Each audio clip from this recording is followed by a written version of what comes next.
Իսկ փարիսեցիները, երբ լսեցին, թե նա պապանձեցրեց սադուկեցիներին,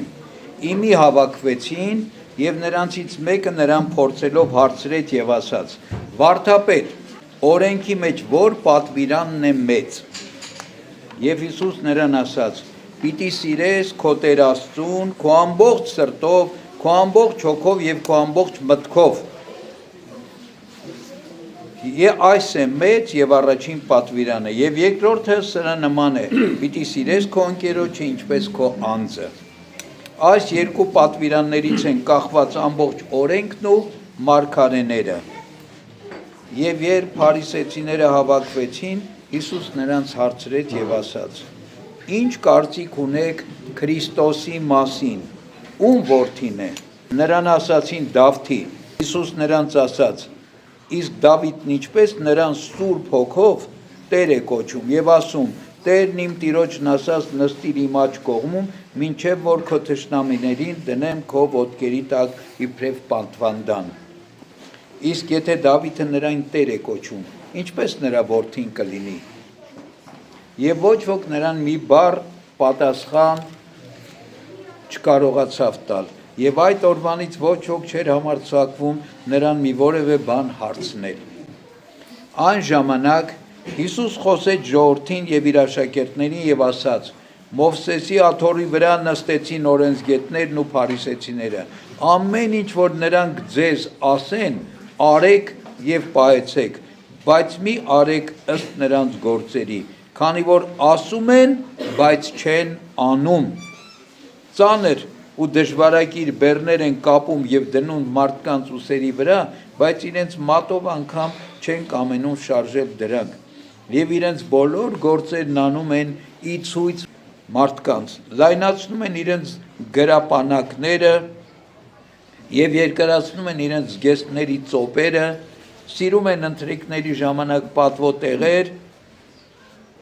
ժողովարաններում նախապատիվ աթոռներ եւ հրապարակներում ողջույններ առնել եւ մարդկանցից կոչվել ռաբբի, որ նշանակում է ուսուցիչ։ Բայց դուք որևէ մեկին ուսուցիչ մի կոչեք, որովհետև ձեր ուսուցիչը մեկն է եւ դուք բոլորդ եղբայրներ եք։ Երկրի վրա ոչ մեկին հայր մի կոչեք, որովհետև մեկ է ձեր հայրը, որ երկնքում է։ Եվ ուսուցիչներ չկոչվեք, որովհետև Քրիստոս է ձեր ուսուցիչը։ Եվ ձեզանից մեծը ձեր սպասավորը պիտի լինի։ Ով իր անձը բարձրացնում է, կխոնարհվի, եւ ով խոնարհեցնում է իր անձը, կբարձրանա։ Վայ ձեզ, կեղծավորներիդ, օրենսգետներիդ եւ փարիսեցիներիդ, որ երկնքի արքայությունը փակում եք մարդկանց առաջ, դուք չեք մտնում եւ մտնողներին էլ թույլ չեք տալիս, որ մտնեն։ Վայ ձեզ, կեղծավորներիդ, օրենսգետներիդ, փարիսեցիներիդ, որ շրջում եք ծովի եւ ցամաքի վրա, անգամ մեկին նորահավատ դարձնելու համար, եւ երբ նա այդպիսին է դառնում, նրան ձեզանից կրկնակի անգամ ավելի գեհենի որդի եք դարձնում։ Վայ ձեզ կույր առաջնորդներ, որ ասում եք, ով որ երթվի տաճարի վրա, այդ երթումը ոչինչ չի նշանակում, բայց ով որ երթվի տաճարի մեջ եղած ոսկու վրա, պարտավորվում է այն կատարել։ Հիմարներ եւ կույրեր, ի՞նչն է մեծ, ոսկին, թե տաճարը, որ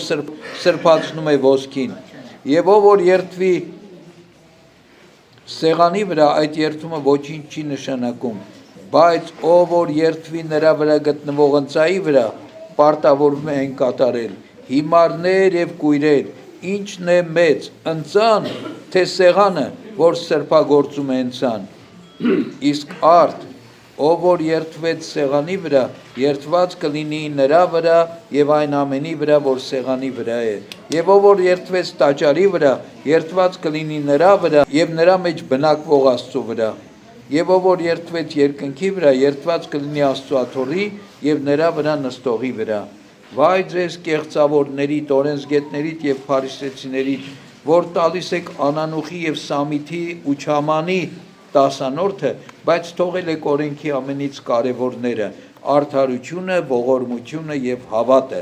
Հարկ էր այս անել եւ այն չթողնել։ Կույր առաջնորդներ, որ մժղուկները քամում եք եւ ուխտերը կուլ եք տալիս։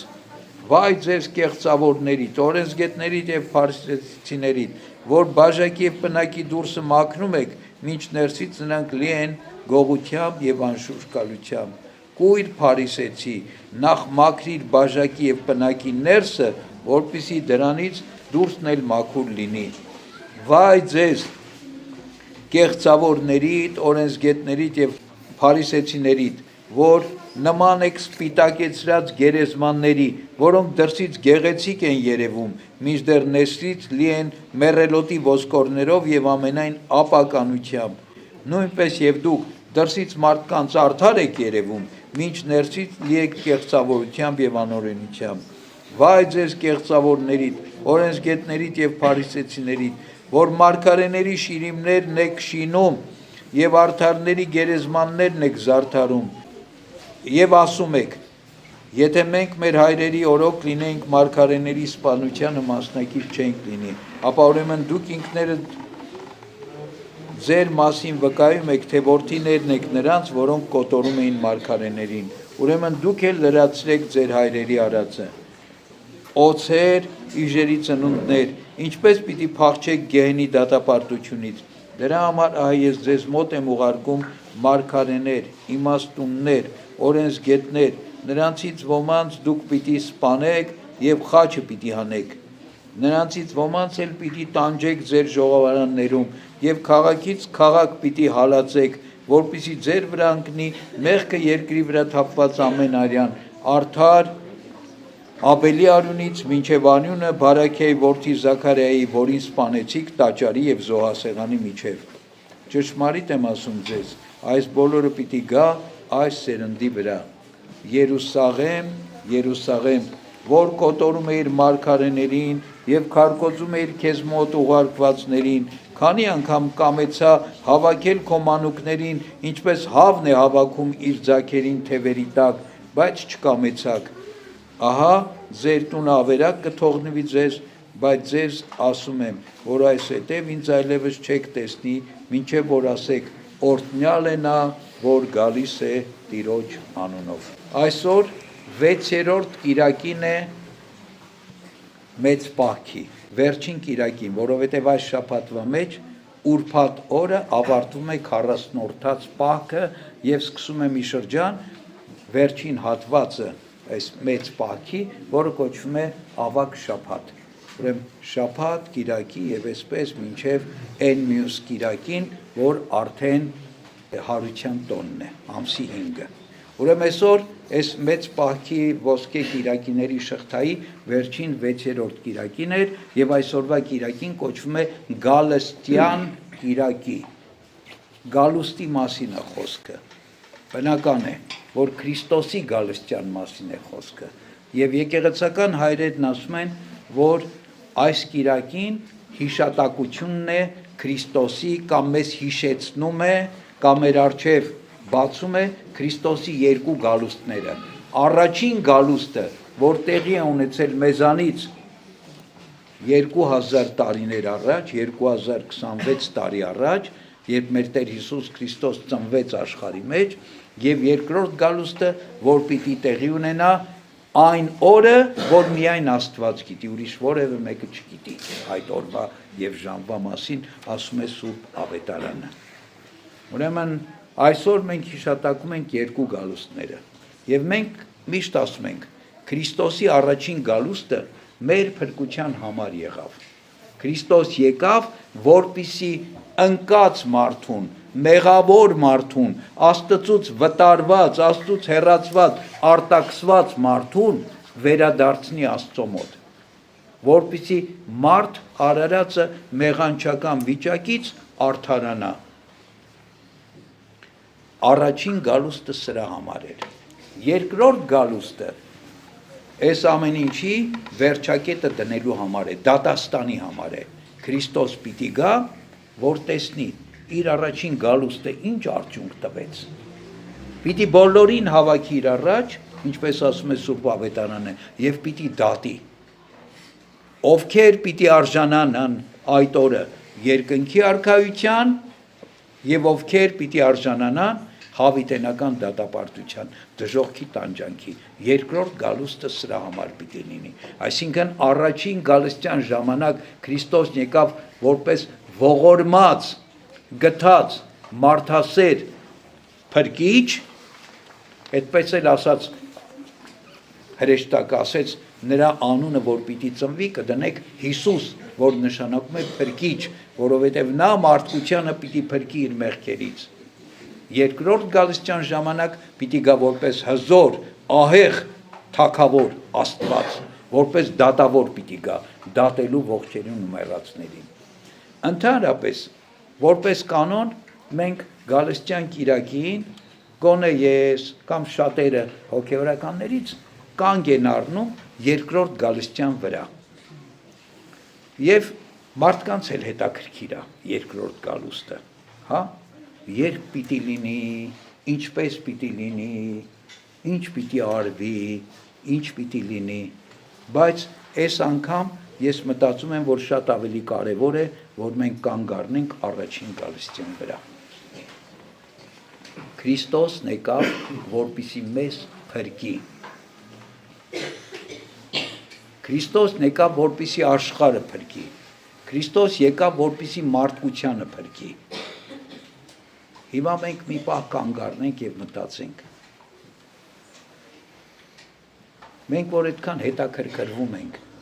հետաքրքիր է երբ է լինելու, ոնց է լինելու, երբ կգա Քրիստոս։ Մենք այդ փրկության մեջ մտել ենք, մենք պատրաստվել ենք դրան, որ հիմա Քրիստոս գար, մենք ինչ կլինենք, կփրկվենք, թե կդատապարտվենք։ Այս հարցը շատ կարևոր է, եւ մենք սրա մասին պիտի մտածենք առավել։ Այսինքն մենք ամեն օր պիտի մտածենք Քրիստոսի գալուստը, Քրիստոսի չարչարանքները, Քրիստոսի մահը, Քրիստոսի պատարագը, որ պատարագվեց խաչի վրա, իմ կյանքում ինչ տեղ ունի։ Ես իմ կյանքը այդ իրողությունների մեջ եմ ապրում, թե այդ ասում եմ լավ է, մի օր ես դրան կանրադառնամ եւ այսօր ես իմ կյանքը ապրում եմ ուրիշ իրողությունների մեջ, այս աշխարհի իրողությունների մեջ, այն ամեն ինչի մեջ, ինչով աշխարհը մարդուն տանում է այդ ամեն ինչից։ Եվ այսօրվա ավետարանական երկարաշունչ հատվածը, որ կարդացի, Մատթեոսի ավետարանի 22 գլխի մոտավորապես կեսերից կամ վերջից եւ ամբողջ 23-րդ գլուխը այս մասին էր։ Հատվածը սկսում էր մի հարցով։ Ասում է փարիսեցիները, դպիրները Քրիստոսին փորձելով հարց տվեցին։ Որն է ամենամեծ կամ ամենակարևոր պատվիրանը։ Եվ Քրիստոս մի պատասխան տվեց։ Ասեց ամենամեծ պատվիրանն է սիրիր քո Տեր Աստծուն քո ամբողջ սրտով, քո ամբողջ հոգով եւ քո ամբողջ մտքով։ Եվ սիրիր ընկերոջդ, սիրիր քո նմանին մարդուն, ինչպես քո անձը։ Այս երկու պատվիրանները իրենց մեջ պարունակում են ամբողջ օրենքը եւ պատվիրանները, այսինքն Աստվածային ամբողջ օրենքը, բոլոր պատվիրանները պարունակվում են այս երկուսի մեջ։ Եվ այս պատասխանով Քրիստոսն ասեց, թե ինչի պիտի ձգտի մարդը եւ ինչ պիտի անի մարդը եւ ինչպես պիտի մարդը պատրաստվի Քրիստոսի երկրորդ գալստյան։ Այս երկու հարցը եկեք մենք մեզ տանք եւ փորձենք ազնվորեն մեր խղճի առաջ, մեր հոգու առաջ, մեր ներսում ինքներս մեզ պատասխանել։ Մենք ամեն ինչից առավել, ամբողջ հոգով, ամբողջ սրտով, ամբողջ մտքով սիրում ենք Աստծուն, թե չենք սիրում։ Լուրջ մտածենք, անմիջապես չպատասխանենք, որտեղ Քրիստոսն ասում է, ով ինձ սիրում է, պարտավոր է իմ պատվիրանները պահել։ Թե մենք ապրում ենք այսպես, այս պատվիրանները ես պահում եմ, այս մեկը այդքան էլ կարևոր չի, այս մեկը կարամ շրջանցեն, որտեղ ինձ տենց է դուր գալիս։ Դե ես 10-րդ եմ տալիս եկեղեցուն, այս հերիք է, կարամ մեկ էլ ինձ թույլ տամ զեղություն կամ շվայտություն կամ հարբեցություն կամ շնություն կամ ուրիշ բան։ Կամ մեկ ասում եմ ծխելու մասին, մեկն ասում է Տեր այ լավ, թող ամենամեծ մեղքս այդ ծխելը լինի։ Այսինքն մենք բաներ կա, որ մեզ համար կարելի է կամ թույլատրելի է եւ այս մենք մտածենք մենք ամեն ինչից առավել սիրում ենք Աստծուն, որտեղ Քրիստոսն ասեց, եթե մեկը իր հորը կամ իր մորը, իր քրոջը, իր եղբորը, իր կնոջը, իր ամուսնուն, իր զավակին կամ ինչ որ մի բան այս աշխարհի մեջ կամ իր ունեցվածքը ինձանից ավելի է սիրում, ինձ արժանի չի։ Մենք կարող ենք բերանով ասել, չէ, մենք ամեն ինչից ավելի քեզ ենք սիրում, բայց երբ որ տեղը գա Քրիստոսն ասի, դե հրաժարվի դրանցից որևէ մեկից, հանուն ինձ, մենք պատրաստ ենք հրաժարվել։ Այս մասին պիտի մտածենք մենք։ Եվ երկրորդ, ասեց, պիտի սիրես քո ընկերոջ ինչպես ինքդ քեզ։ Ես այստեղ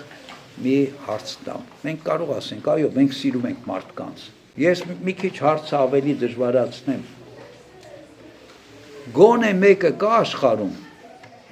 որին մենք սիրում ենք այնպես, ինչպես ինքներս մեզ ենք սիրում։ Քրիստոսն ասել է, որ բոլորին սիրենք։ Ես հարց եմ տալիս, գոնե մեկը կա, որին մենք այնպես ենք սիրում, ինչպես ինքներս մեզ ենք սիրում։ Մեկը կարող է մտածել ես իմ զավակին, մեկը կարող է մտածել ես իմ ամուսնուն, մեկը կարող է մտածել ես իմ կնոջը, մեկը կարող է ասել ես իմ ծնողին, բայց իրականի մեջ եկեք նայենք։ Եթե մենք սիրում ենք, ուրեմն իրենց ամեն ինչը պիտի հանդուրժենք։ Մենք հանդուրժում ենք, թե նեղվում ենք, թե բարկանում ենք, թե կոպտում ենք։ Խնդիրը մի հատ այդպիսի լավ պատմություն կա։ Ասում եմ մի ծեր կին երիտասարդ որդի ունի, որը ծանր հիվանդ է, մահամերձ։ Եվ անկողնում պարկած է։ Այս ծեր կինն աղոթք անում, ասում է Տեր Աստված, եթե պիտի առնես իմ հոգին առ, տղաս թող ապրի։ Գիշերը հրեշտակը գալիս է հոգի առ, որպեսզի հոգին տանի պառավի, ասում է եկել եմ հոգիդ տանելու։ Պառավն ասում է հիվանդը ես չեմ, հիվանդը հենա։ Դժվար է, բայց ամեն բան որ պատմում են, մեջը ճշմարտություն կա, ճշմարտության հատիկ կա։ Այսինքն Քրիստոսն ուզեց, որ մենք այդպես սիրենք։ Ինքը որտև այսպես սիրեց, եւ այդ սիրո օրինակը տվեց մեզ։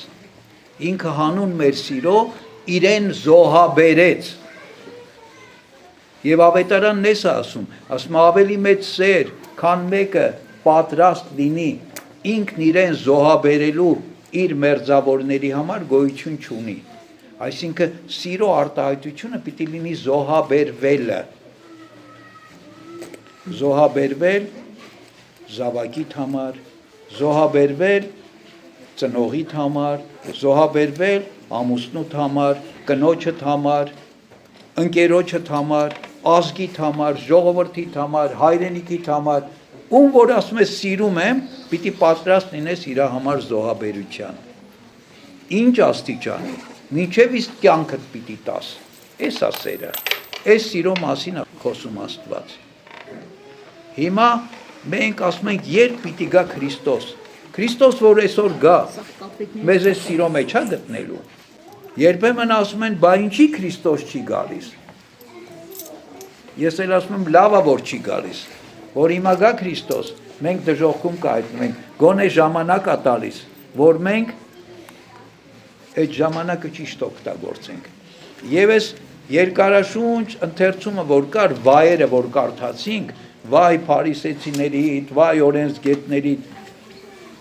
ամեն ինչ Քրիստոս այն ժամանակ ասում էր իր ժամանակ ապրող մարդկանց, բայց ավետարանի միջոցով այս ամեն ինչը ասում է նաև մեզ, որ մենք գոնե եկեղեցու մեղողներս քրիստոնյա անունն են կառել մեր վրա։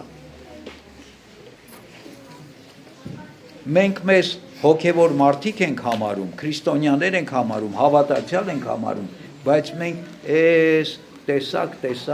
թերությունների ու տկարությունների մեջ ենք։ Աստծու անունն ենք տալիս, բայց Աստծուն չենք ճանաչում։ Ինչ ասեց։ Ասեց, դուք որ ասում եք Քրիստոսն ում որդին է։ Բոլորը գիտեն, մի անգամից ասեցին Դավթի որդին։ Բա որ Դավթի որդին է, ոնց է Դավիթը նրան Տեր կոչում։ Մեկը իր որդուն, իր թոռանը, իր թոռանը Տեր կկոչի եւ ասում է պապանձվեցին։ Ուրեմն ինչ էր նշանակում։ Քրիստոսն իրենց ապացուցեց, որ դուք իմ անունը տալիս եք, ասում եք Քրիստոս պիտի գա, մենք սպասում ենք Քրիստոսի գալստյանը, բայց չեք ճանաչում ով այդ Քրիստոսը, որովհետեւ չգիտեք ճշմարտությունը։ Եվ Քրիստոսին հարցնում էին, ասում էին դու ով ես, կամ Քրիստոսին ասում էին դու Քրիստոսը չես։ Ուրեմն էսա ամբողջ իրողությունը։ Ժողովուրդ ջան, մենք այսօր պիտի կանգ առնենք մի բանի վրա։ Մենք գտնվում ենք մի հատվածի մեջ, որը ընդգրկում է Քրիստոսի առաջին եւ երկրորդ գալուստները։ Քրիստոս եկավ մեզ փրկելու համար եւ ամեն ինչ արեց դրա համար։ Վերջնակետն ինչ էր, իր խաչի մահը եւ իր հարությունը։ Եվ ասեց, ով որ ինձ հավատում է, թեև մեռնի, հարություն պիտի առնի։ Ամեն ինչ արեց ու գնաց երկինք։ Ու ասեց, նորից գալու եմ մի օր։ Գալու եմ տեսնեմ դուք ինչ արեցիք։ Այդ իմ արած գործը ձեզ համար նշանակություն ունեցավ ձեր կյանքում, թե չունեցավ։ Մենք ասում ենք, այ սենց մի հատ հայտնագործություն են արել, այ սենց ստեղ, այս ինչտեղը գտնել են մի 5000 տարվա կամ 10000 տարվա մի բան, վայ, այդ ինչ հետաքրքիր է, տիեզերքում ինչ բան են բացել, այս ինչ հետաքրքիր է, ամեն ինչով զբաղվում ենք, ամեն ինչով հիանում ենք, զարմանում ենք, սքանչանում ենք, բայց որ Քրիստոս ինձ համար խաչվել է, որ Քրիստոս ինձ համար մահ է ճաշակել, որ Քրիստոսն եկել է Աստված ինքն իրեն զոհաբերել է իմ փրկության համար, այս մասին չենք մտածում։ Սա չենք կարևորում։ Ուրիշ բաներ ենք կարևորում։ Բայց գիտեք, կարևորենք, թե չկարևորենք։ Եթե մենք ապրում ենք, մի օր պիտի գա Քրիստոսի գալուստը։ Եվ եկեղեցական հայրերն ասում են, երկու գալուստ կա։ Մեկը այն օր, երբ Քրիստոս պիտի իջնի իր փառքով, հրեշտակների և սրբերի ուղեկցությամբ, որպես Աստված հզոր դատավոր պիտի գա դատելու ողջերին ու մեռածներին եւ բոլորս պիտի կանգնենք Քրիստոսի ատյանի առաջ, բոլոր մեռելները հարություն պիտի առնեն եւ կանգնեն Քրիստոսի ատյանի առաջ եւ երկրորդ գալուստը Քրիստոսի ամեն մեկիս մահն է։ Հենց մահացանք Քրիստոսի գալուստը մեզ համար իրականություն դարձավ։ Արդեն մենք պիտի գնանք Աստծու առաջ կանգնելու։ Մեկը մեր անհատական գալուստն է, որ մեր մահով է պայմանավորված։ Մեկը համընդհանուր գալուստն է, որ մեռելների հարությամբ է պայմանավորված։ Հիմա նույնիսկ այն մարդիկ, ովքեր այսպես իրական կամ շատ հեռավոր տեսիլքային են համարում Քրիստոսի երկրորդ գալուստը, դե ասում են ինչ գիտես, երբ կլինի, բան, ինչքան ժամանակ կա։ Գոնե, եթե այդ մարդիկ adekvat մարդիկ են, մտածում են, որ իրենց մահը ռեալ է եւ մոտակա է։ Բայց արդեն Քրիստոսի երկրորդ գալուստը։ Բա մենք ինչքան ժամանակ ունենք պատրաստվելու։ Ինչքան ժամանակ ունենք ապրելու, հասնելու այդ սիրո վիճակին, որ սկսենք սիրել մեր Տեր Աստծուն, մեր ամբողջ հոգով, մեր ամբողջ սրտով, մեր ամբողջ զորությամբ, մեր ամբողջ մտքով եւ սիրենք մեր նմանին մեր անձի պես։ Սա է։ Այո, չենք կարող հասնել դրան, բայց այդ ձգտումով ենք ապրում, թե չենք ապրում այդ ձգտումով։ Ջանում ենք այդպես ապրել, թե չենք ջանում այդպես ապրել։ Եվ այստեղ նորից պիտի հիշեմ մի շատ վաղուց պատմած մի պատմություն, որ պատմել եմ, բայց շատերը ձեզանից չեն լսել։ Դա կաթոլիկ եկեղեցու սրբերից, մեծագույն սրբերից մեկին է վերաբերվում, Ֆրանցիսկոս Ասիսեցուն, որը մի անգամ բնակավայրից բնակավայր գնալու ճանապարհին ինքը շատ հարուստ ծնողների զավակ էր, բայց երբ չափահասության հասավ, ծնողները մահացան, ամբողջ հարստությունը թողեցին իրեն, ինքը ավետարանի խոսքի համաձայն ամբողջ հարստությունը բաժանեց աղքատներին եւ ինքը դառավ աղքատ թափառաշրջիկ քարոզիչ։ Շրջում էր քաղաքից քաղաք, միայն ավետարան ուներ հետը եւ մարդկանց Քրիստոսի ավետարանն էր քարոզում։ Բայց այնքան Աստված իր շնորհներով օժտեց այս Ֆրանցիսկոսին, որ Ֆրանցիսկոսը դարձավ ի վերջո շատ շատերը հարեցին իրան, միացան իրան եւ այսօր կաթոլիկ եկեղեցու ամենամեծ միաբանություններից մեկը ֆրանցիսկյան վանականների միաբանությունն է։ Ֆրանցիսկյաններն են, ասում են թե 1 միլիոնի չափ ֆրանցիսկյան կա աշխարհում։ Այդ բոլորի հիմնադիրը եղել է Սուրբ Ֆրանցիսկոսը։ Եվ այս Ֆրանցիսկոսը ասում է ճանապարհ էր գնում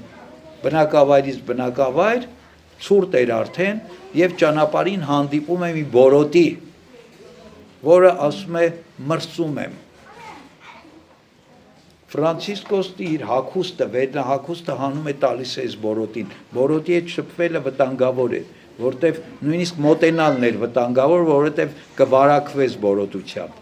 Ֆրանցիսկոսը իր հագուստը հանում տալիս է այս բորոտին։ Այս բորոտն ասում է մրսում եմ դարձյալ։ Իր ամբողջ հագուստը հանում է,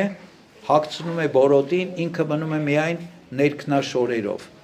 Բորոտն ասում է դարձյալ մրսում եմ։ Եվ Ֆրանցիսկոսը մոտենում է բորոտի թարախներով պատված, հոտած մարմինը, վերքերի մեջ գտնվող մարմինը գրկում է, որպեսզի իր մարմնի ջերմությամբ ջերմացնի այդ բորոտին։ Այսինքն սիրո արտահայտություն։ Եվ ինչ է տեղի ունենում։ Բորոտը Ֆրանցիսկոսի գրկի մեջ դառնում է Քրիստոս։ Այսինքն Քրիստոս բորոտի տեսքով այցի էր եկել Ֆրանցիսկոսին, որպեսզի տեսնի, որպեսզի մենք այսօր տեսնենք, թե Ֆրանցիսկոսը ինչքան էր սիրում իր նմանին, իր անձի պես, չնայեց բորոտությանը, ոչ մի բանի չնայեց։ Մարդը կարիք ուներ իր օգնության եւ ինքը անձնազոհ ձևով օգնեց այդ մարդուն։ Ուրեմն Աստված ուզում է ինչի համար պատմեցի, որ մարդու մեջ էլ հնարավոր է այս։ Եվ շատ ու շատ սրբերի կյանքեր, օրինակներ գիտենք, որ իրենք իրենց կյանքից ավելի սիրեցին Քրիստոսին եւ պատրաստ էին նահատակության։ Երեք Սուրբ Գրիգոր Լուսավորիչ մեր հայրապետի խոր վիրապ մտնելու տոնն էր։ Ինչի Գրիգոր Լուսավորիչը խոր վիրապ գծվեց։ Որտեվ շատ սիրեց Քրիստոսին։ Ինչքան տրթատարքան ստիպեց, պարտադրեց, մարմինը մսաղացով անցկացրեց, որպեսզի Գրիգորը հրաժարվեր Քրիստոսի սիրուց, ինքը չհրաժարվեց։ Ինքը իր կյանքից ավելի սիրեց Քրիստոսին եւ սոսկալի 12 չարչարանքներ կրելուց հետո, որոնցից ամեն մեկը բավական էր, որ մարդը մեռնի ուղակի, որ կարդում ենք Աքաթանգեղոսի նկարագրությունը, թե ինչ չարչարանքների են ենթարկում, այդքանից հետո էլ տարան այդ ջարդած, փշրված, աղացած, տրորված մարդուն գցեցին վիրապի մեջ, թաղեցին կենթանի գերեզմանում։ Այսքան սիրեց, իր կյանքից ավելի սիրեց, որ պատրաստ էր մահվան հանուն Քրիստոսի սիրով։ Եվ Քրիստոսն ասում է իր սուրբին չի լքում։ Հանեց վիրապից եւ ամբողջ Հայաստան աշխարհը լուսավորեց Սուրբ Գրիգորի միջոցով, Սուրբ Գրիգոր Լուսավորչի միջոցով։ Ահա այսպիսի սեր մարդն էլ կարող է հասնել այս սիրո, ինչպես տեսանք այս երկու օրինակներից եւ էլի բազմաթիվ սրբերի կյանքերից եւ օրինակներից։ Հիմա եկեք ամեն մեկս մեզ հարց տանք, ժողովուրդ ջան, այս շատ կարևոր է Գալստյան կիրակին եւ ընդհանրապես մեր կյանքում։ Մեր ձգտումը աշխարհի մեջ սա է, թե ուրիշ բաներ է։ Հասնել այս վիճակին, թե ուրիշ երազանքներ, ուրիշ ձգտումներ, ուրիշ փափագներ ունենք։ Եթե սա է մեր ձգտումը, ուրեմն մենք կհասնենք գալստյան օրվանը եւ այն օրը կարող ենք այսօրվա ավետարանի վերջի խոսքի պես ասել օրհնյալ է նա, որ գալիս է Տիրոջ անունով։ Թող օրհնյալ լինի Տիրոջ գալուստը։ Եթե մեր ձգտումը սա չի, այդ օրը մենք պիտի ունայնություն ժառանգենք։ Քրիստոս պիտի գա, բայց մենք պիտի ունայնությամբ մնանք։ Պիտի չարժանանանք Քրիստոսի տեսությանը, հարությանը եւ երկնքի արքայությանը։ Այսօր սկսում է մեծ պահքի վերջի շաբաթը, 6-րդ շաբաթը, որը կավարտվի ուրբաթ օրը։ Շաբաթ օրը Քրիստոսի գործած հրաշքի հիշատակն է, թե ինչպես 4 օրյա մեռյալ Ղազարոսին Քրիստոս գերեզմանից հարություն տվեց։ Քրիստոսի գործած հրաշքի հիշատակն է շաբաթ օրը։ Կիրակի օրը ծաղկազարդն է, Քրիստոսի հաղթական մուտքը Երուսաղեմ եւ ավագ շաբաթն է գնում, թե ինչպես Քրիստոս Երուսաղեմում այդ ավագ շաբաթվա օրերի ընթացում ընթացավ մինչև խաչ, մահ, գերեզման եւ հարություն։ Ուրեմն մտածենք մենք այսօր։ Այն ինչ որ խոսել ենք մեծ պահքի ամբողջ ընթացքում, արտաքսվեցինք, երջանիկ էինք, երանություն էինք փափագում, հետո կորցրինք այդ ամեն ինչը, արտաքսվեցինք դրախտից, հետո ապաշխարությամբ անառակի կիրակին Աստծուն պիտի դառնանք, տնտեսի կիրակին մեր կյանքի տնտեսությունը այնպես պիտի վարենք, որ արժանանանք Աստծո ողորմությանը, կյանքի տնտեսությունը, որ մեզ տրված է, կամ Աստծուն պիտի ընտրենք այս տնտեսության մեջ որպես մեզ Տեր, կամ մամոնային նյութը, հարստությունը պիտի ընտրենք որպես Տեր։ Հաջորդ կիրակին աղոթքը անդադար, անձանձրույթ, խոնարհությամբ աղոթելու պատգամներ, այս կիրակին հիշեցումն է, թե ինչի համար ենք մենք ապրում։ Քրիստոսն եկավ մեզ փրկելու համար եւ պիտի գա հաշիվ պահանջելու համար։ Հիմա մենք ընդունենք, թե չընդունենք, այդ հաշվետվությունը պիտի գա։ Եթե դու դպրոց ես ընդունվել, ուրեմն մի օր պիտի գա ավարտական քննության օրը։ Եթե դու աշխատում ես ինչ-որ մեկի մոտ, մի օր պիտի աշխատանքի տերը գա ասի հաշիվդ ներկայացրու։ Ինչ արեցիր։ Այսքան ժամանակ քեզ փող եմ տալիս։ Ինչ ես արել։ Գործից արդյունքը ուր է։ Այսքան ժամանակ քեզ կյանք եմ տվել, այսքան ժամանակ քեզ խնամել եմ, պահել եմ, պահպանել եմ, ինչ արեցիր։ Ունայնության վրա ծախսեցիր իմ ամբողջ տվածները, թե Աստծո ուզածի պես ապրեցիր։ Աստված մեզ բոլորիս իմաստություն տա, իր ողորմությամբ այնպես կարողանանք ապրել, որ Քրիստոսի երկրորդ գալստյանը կարողանանք ասել. օրհնյալ եկյալ անվամբ դյար, օրհնյալ որ գալոց տես, օրհնություն ի բարձունս, ամեն։ Աստծո շնորհը, սերը, խաղաղությունը ամենքից հետ լինի, ամեն։ Ուրեմն այսօր վերջին կիրակին էր, որ փակ եղավ պատարագը, հաջորդ կիրակի ծաղկազարդին արդեն վարագույրը բացված կլինի, բաց պատարագ կլինի, մեկ փակ պատարագ է մնացել, ուրեմն հաջորդ շաբաթ օրը Ղազարոսի հարության տոնին ժամը 10-ին եկեղեցում պատարագ կլինի։ Այդ վերջին փակ պատարագն է, ովքեր կփափագեն մասնակցել, համեցեք։